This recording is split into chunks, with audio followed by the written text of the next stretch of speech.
Finally also night wire using ampere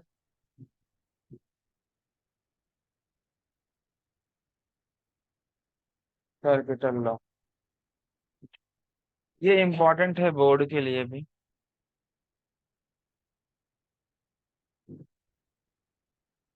जैसे कि हम लोगों ने एक रिजल्ट कैलकुलेट किया था ना, magnetic field B equal to mu not an I, तुम्हें अगर याद हो सोलेनोइड के लिए। सर।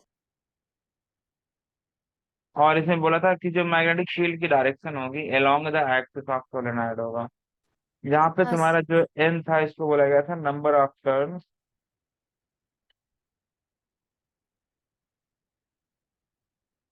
पर यूनिट लेंथ।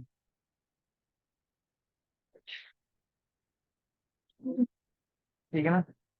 तो अब देखो यहाँ पर एम्पियर से तुम कैसे करोगे, एम्पियर सर्किटल लॉ से। सोलेनोइड मैंने एक बार बना के दिखाया था, तो मैं अभी नहीं बना रहा हूँ।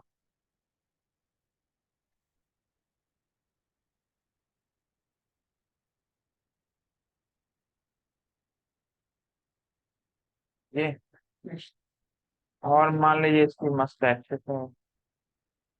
ये जैसे कि मैंने बताया इनफाइनाइट है, जिसको ये आइडियल सोलेनोइड बोला जाता है।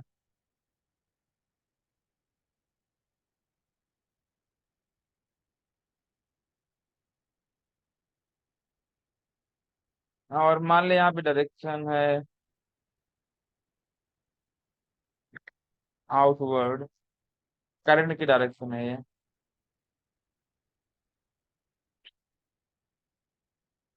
एंड यहाँ पे डायरेक्शन है इनवर्ड,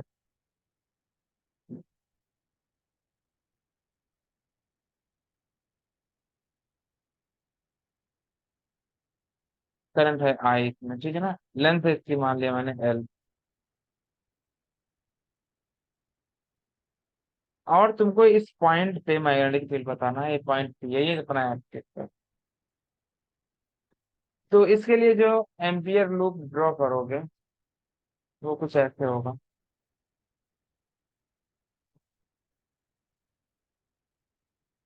ये मैंने मान लिया ये तुम्हारा है एम्पीरियन लूप।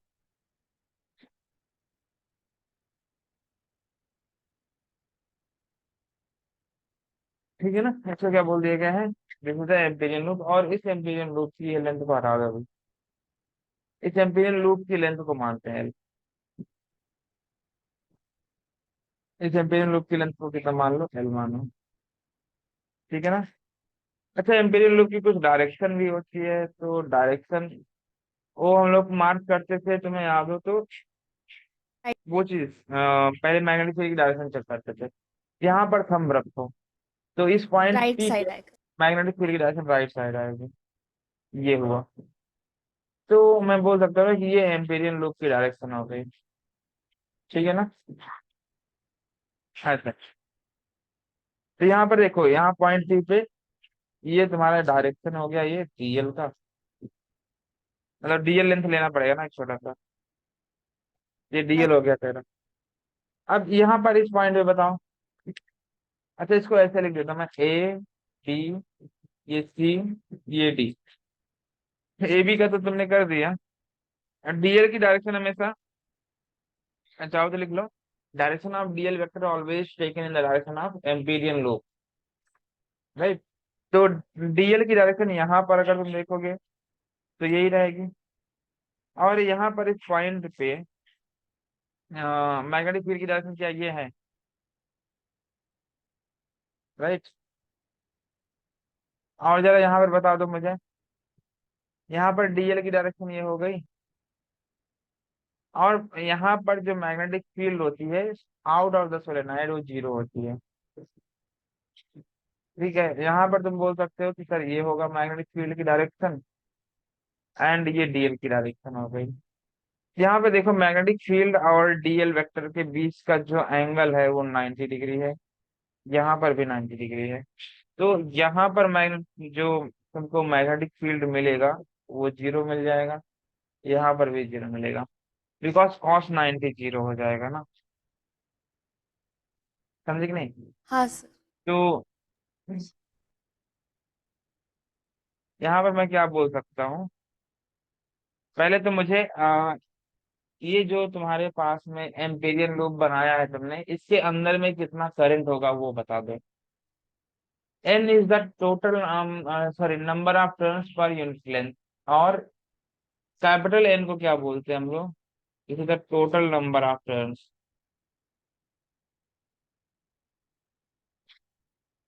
राइट, क्लियर है। तो मैं लिख सकता हूँ n equal to n into l, तो जो करंट होगा आई इन ये हो जाएगा एन इंटू आई। राइट, अगर एक यूनिट में, अगर एन यूनिट में टर्न में करंट है, मतलब यहाँ पे करंट दिख रहा है ना तुमको, एक यूनिट में आई है, तो एन में कितना हो जाएगा एन आई। ये तुम्हारे पास में आई एन आ गया। एन को तुम लिख सकते हो, इसको ऐसे भी लिख सकते हो, एन एल आई। सर इसमें स्मॉल एन क्यों नहीं लिया?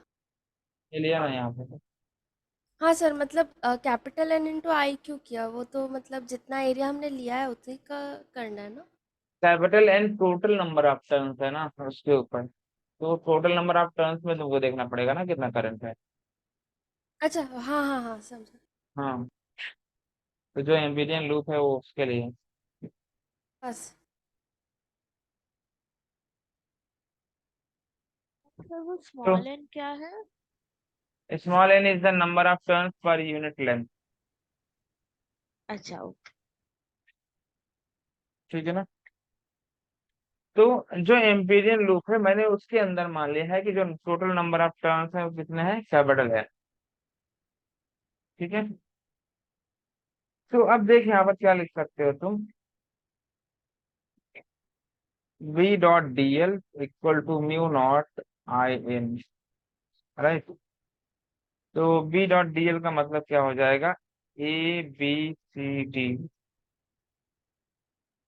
ऐसे चलेगा ना, ए से बी से सी, बस। सी से डी, और डी से ए भी चलना चाहिए।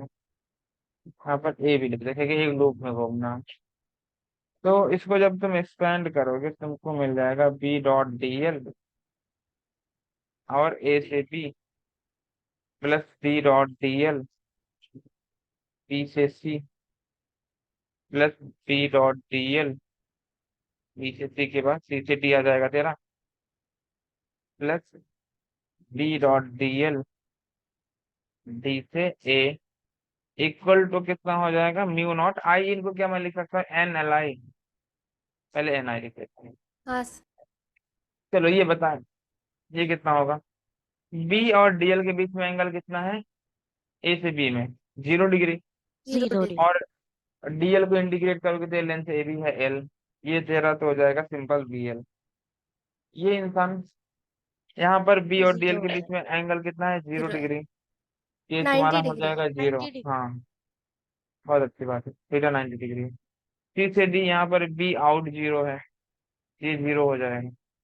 यहाँ पर ए बी जीरो होगा बिकॉज थीटा 90 डिग्री है। राइट, तो plus zero zero equal to mu naught, और इसको लिखा जा सकता है एन आई। यहाँ से मैग्नेटिक फील्ड कितना मिल जाएगा तुमको, mu N I upon L. एक तो फॉर्मूला ये हो सकता है, समझे कि नहीं, और एल की वैल्यू को एन एल आई को कर सकता मैं, तो बी इक्वल टू किसके बराबर हो जाएगा, mu naught small n l I upon l, से एल कट जाएगा, यहाँ से मैग्नेटिक फील्ड आ जाएगा म्यू नॉट एन आई।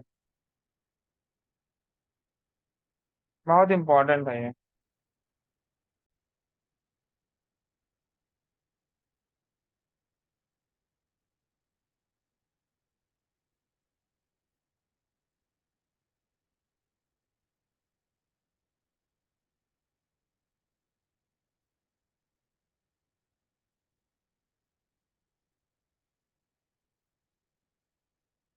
ये ऐसा है जैसे इसमें देख रहे हैं तो वायर इसके ऊपर ऐसे गया है, फिर इस तरह से लिपटा लिपटा वायर बाहर निकल आया, ये करंट ऐसे गया फिर ऐसे निकल आया। सीधे से ये 5 मिनट वायर रुके। कितने मिनट रुके थे? 2 मिनट दो। ये करंट ऐसे गया हाई, और यहाँ से ऊपर से गया होगा, नीचे से गया होगा। यहाँ पे करंट ऐसे हुआ, यहाँ पे करंट ऐसे हुआ, दिख रहा ना, डायरेक्शन करंट से। और फिर ऐसे जाते जाते करंट निकल जाएगा। ये जो लाइन दिख रही है ये नीली, ये कौन सी कलर है ये इसको बोलते हैं एम्पीरियन लूप।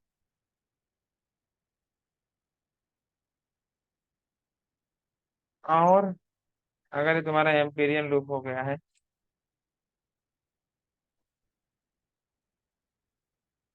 और क्या बोल सकता मैं, यहाँ से इस पॉइंट पी पे मेरे को मैग्नेटिक फील्ड बताना है। ये आर है, और इनकी जो ये थिकनेस है, ये चीज है, लेंथ की डी है। एंड डी बहुत छोटा होता है, कैपिटल, राइट है ये। इंग्लिश समझ गया होगा ना बात है। और कैपिटल एन को बोला जाता है टोटल नंबर ऑफ टर्न।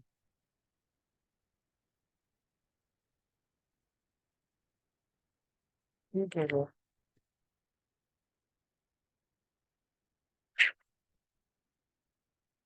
और स्मॉल एन को क्या बोलते हैं? Number of turns per unit length.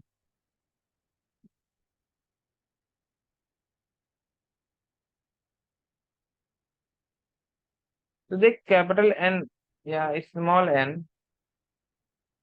Capital n, हाँ, तो क्या लिख सकते हो तुम? N into l.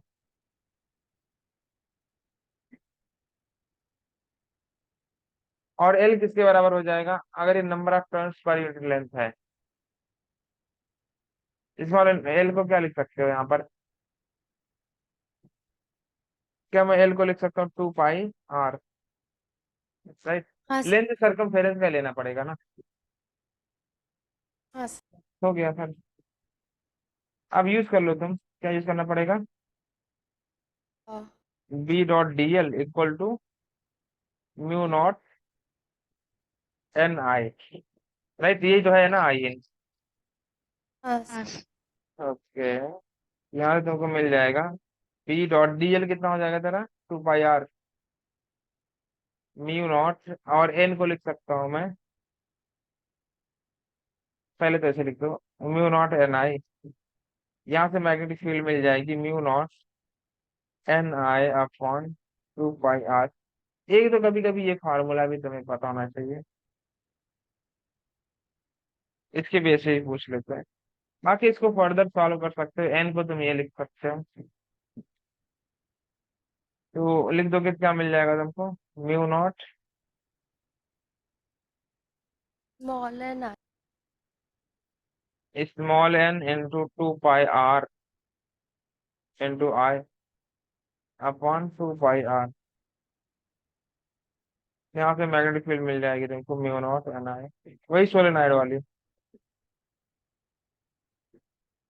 तो जो इसका मेन फार्मूला है वो ये है। ये तुमने यहाँ से प्रूव कर लिया ना कि तो सोलेनाइड का ही है। हाँ सर। क्लियर है यहाँ तक?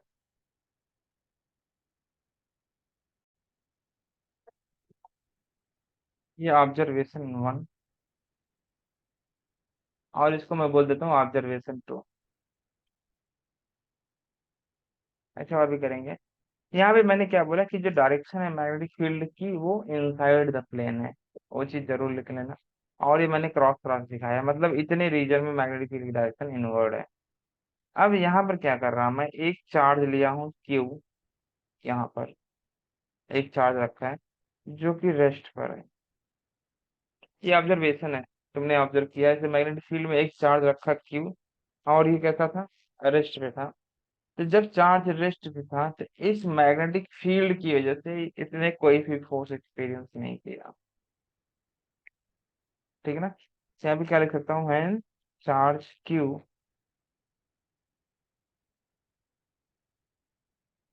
Is at rest, then charge q does not experiences any force, यानी कि फोर्स जीरो था, कोई फोर्स नहीं लगा था चार्ज क्यू के ऊपर, जहां पे रेस्ट पे था वहीं पे रुका हुआ था। बात समझा? हाँ सर। अब दूसरे केस में क्या किया मैंने, सेम चार्ज था क्यू, लेकिन अभी मैंने इसको थोड़ी सी वेलोसिटी दे दिया अभी। तो वैसे तुमने वेलोसिटी भी दिया जिसको ऐसे सीधा चला जाना चाहिए था, लेकिन ये सीधा ना जा करके ये इस तरह से ऐसे एक सर्कल में घूम गया। राइट, क्या हुआ, ये सर्कल में घूम गया। तो अब मैं क्या बोल सकता हूँ,